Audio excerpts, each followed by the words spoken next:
Men nu först förstår jag att det var ett misstag av mig.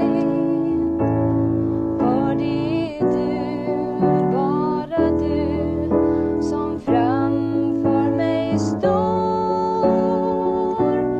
Vart än jag går.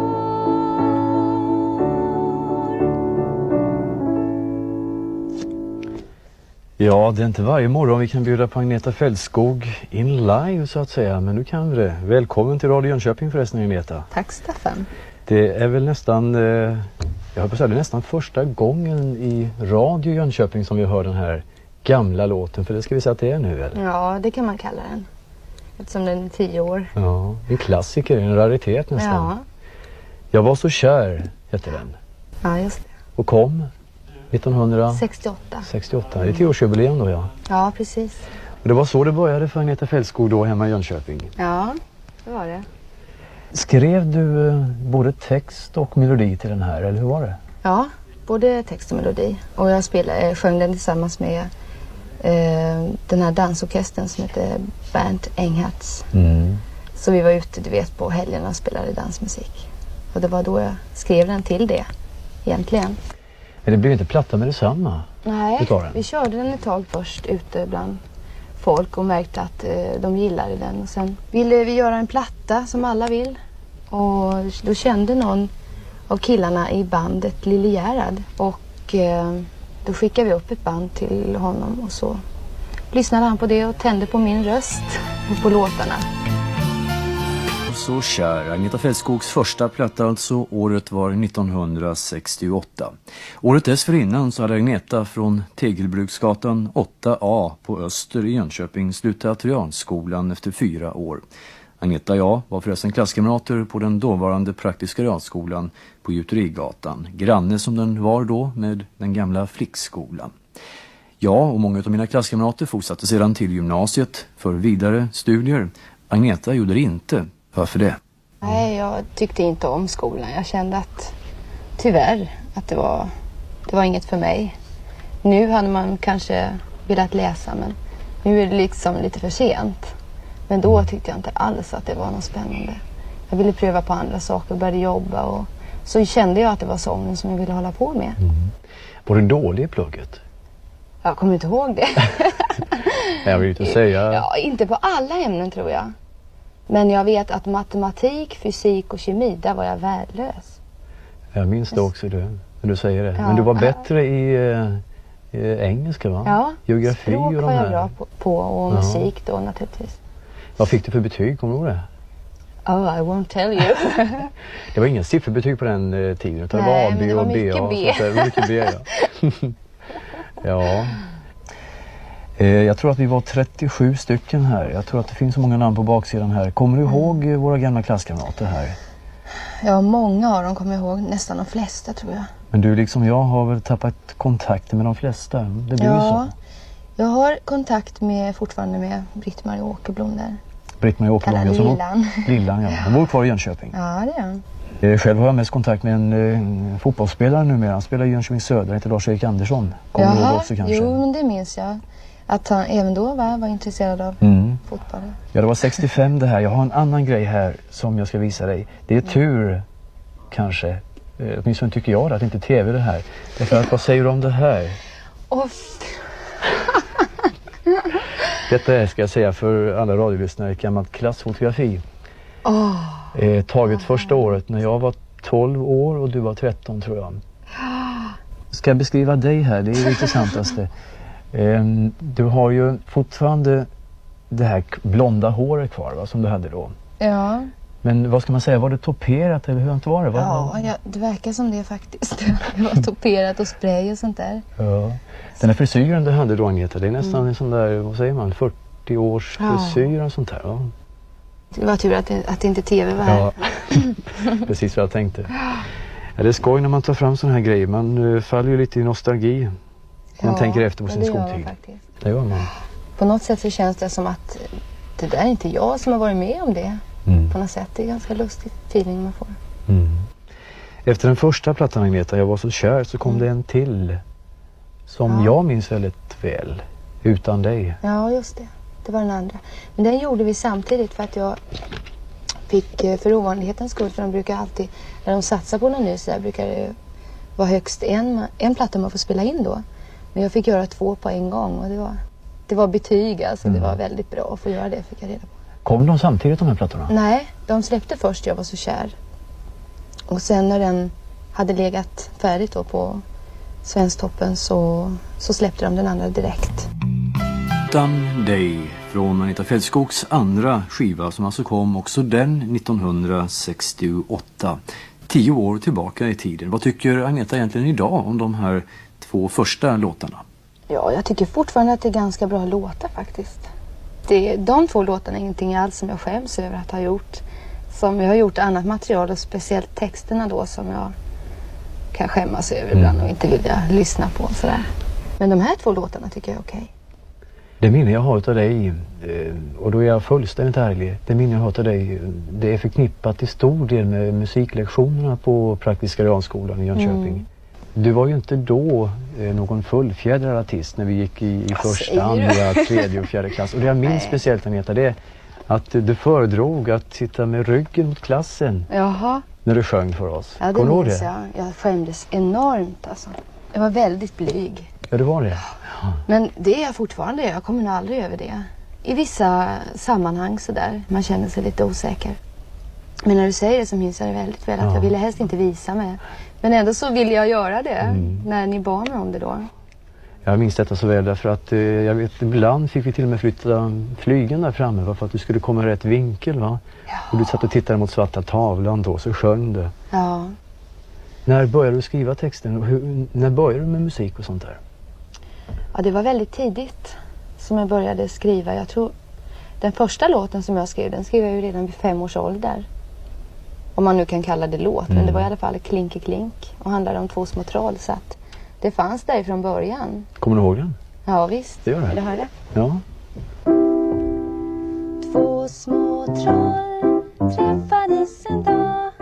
2 små troll lekte med varann. Hej sa den ene, hej sa den andra.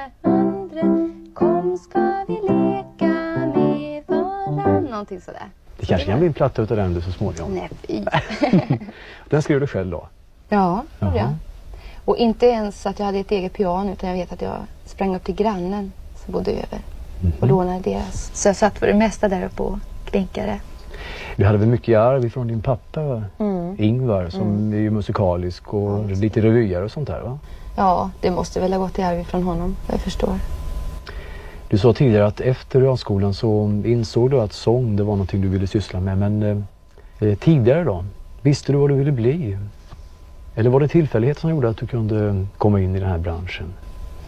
Ja, det var nog tillfälligheter och det var nog tur också, kan man säga. Men jag vet inte vad jag ville bli egentligen. Tills det här med sången kom då. Jag kände att det är det här jag vill göra. Har du gjort något annat i ditt liv, hör jag på att säga, än att läst och sjungit? Har du haft några andra öken eller prövat på någonting? Nej. Efter vi hade slutat realskolan då så började jag jobba på en bilfirma. Ja, just det. I Jönköping. Och satt i växeln. Men jag jobbade inte så länge där. Och jag trivdes väl inte speciellt bra heller. I och med att jag sjöng med orkestern. Och dubbelarbetade, kan man säga. Så det var ganska kämpigt. Hur långlivat blev det här engagemanget med Bernt Enghats orkester? Ja, vi höll väl på i... Det är svårt att säga. Vi säger att jag började 65 med dem. Ja, 3 år var det nog. Och sedan så var du raskt upp då på Svensktoppen och sen fortsatte det? Och sen flyttade jag upp till Stockholm 68. Sen träffades Björn och jag 69, tror jag det var. Och Benny och Frida träffades ungefär samtidigt. Men sen körde vi under namnet Benny, Björn, Anne-Frida och Agneta under många år. Och gjorde bland annat en krogshow nere i Göteborg, kommer jag ihåg, som inte gick speciellt bra. Och då gick vi under namnet Festfolk. Och sen så vet jag 73 var det väl vi gjorde Ring Ring. Ring ring från 1973, den låt som man väl i första hand förknippar med Abbas uppkomst. En låt som då ofta spelades i Radio Jönköping i samband med vårt lokaldadioförsök våren 1973. Hur är det förresten med Agnetas textskrivande idag? Jag gjorde ju en LP, var det väl förra året, som heter 11 kvinnor i ett hus. Det var 11 låtar då. Men sen den blev klar så har jag faktiskt inte skrivit speciellt mycket. Men i år och för några veckor sedan så startade jag igen. Jaså? Kände att nu måste det komma något här. Ja. Så vi får se. Vad kommer det nu då? Har du hittat Nu någonting är redan? det en helt annan typ av låtar kan man säga. Och det är väl någon utveckling som har skett. Men det blir en solo-LP då så att säga, med bara dig? Nej, Det blir det inte. det blir det inte. Utan det är bara någonting jag har börjat skriva på. Får vi se om det blir någonting i framtiden. Men vi planerar inga soloalbum alls. Så länge ABBA håller på. Nej, varför skulle ni göra det? Nej, menar jag. jag menar tiden räcker inte till heller. Nej. Vi har ju fullt upp. Vad minns du av stan sådär? Tänker du på någonting speciellt när du tänker på Jönköping? Ja, det är ju vissa ställen. Man kommer till Stadsparken minns jag ju väldigt väl. Och Hampiren. Ja, finns den också kvar? Ja, ja. Det är väl vad jag kommer ihåg. Satt du där då? Gamla rådhuset. Ja. Satt du på Hampiren då? Satt man där och Ja, solade? det hände ju. Just det, på frukostrast och sånt där. Men... Ja, tiden går Agneta. Nu är vi framme vid 1978 här. Ja, Och du har blivit en världskändis och allting. ja.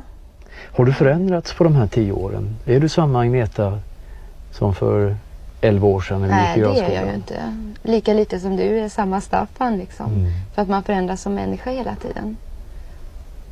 Men jag är mycket detsamma för att vi har väl alla 4 försökt att stå på jorden så mycket som möjligt. Och är det någon som har flugit iväg någon gång så har det genast kommit tillbaks för att vi har sagt till varandra och sådär. Men det har egentligen inte varit något problem för att vi har tagit det väldigt naturligt tycker jag. Och det känns ju väldigt bra. Är det en fördel att vara 4 i en grupp så Ja, här det just? tror jag absolut. För att klara av både framgång och motgång? Absolut. Speciellt framgångar måste jag säga när det går med den farten. För att vara ensam med de framgångarna som vi har haft, det måste vara jobbigt. Man slits av många, du vet. Och speciellt när man kommer utomlands. I Sverige får man ju vara väldigt mycket i fred. Och det värdesätter man ju. Queen. Det finns en liten dancing princess också i Agnetas familj. Dottern Linda har blivit 5,5 år gammal. Sonen Christian är redan ett halvår. Abba å ena sidan och de 2 barnen och familjen och den andra. Hur går det här ihop egentligen, Agneta? Ja, det är naturligtvis problem också därför man dras med ett dåligt samvete jämt. Att man liksom inte hinner med dem riktigt. Och speciellt har jag känt det med Linda då. För att under hela hennes uppväxttid har vi ju jobbat ganska hårt. Men sen samtidigt så ser man vilken harmonisk tjej hon är.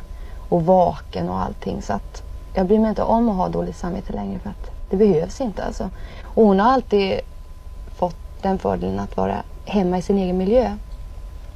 Och vi har aldrig använt daghem eller någonting sånt där.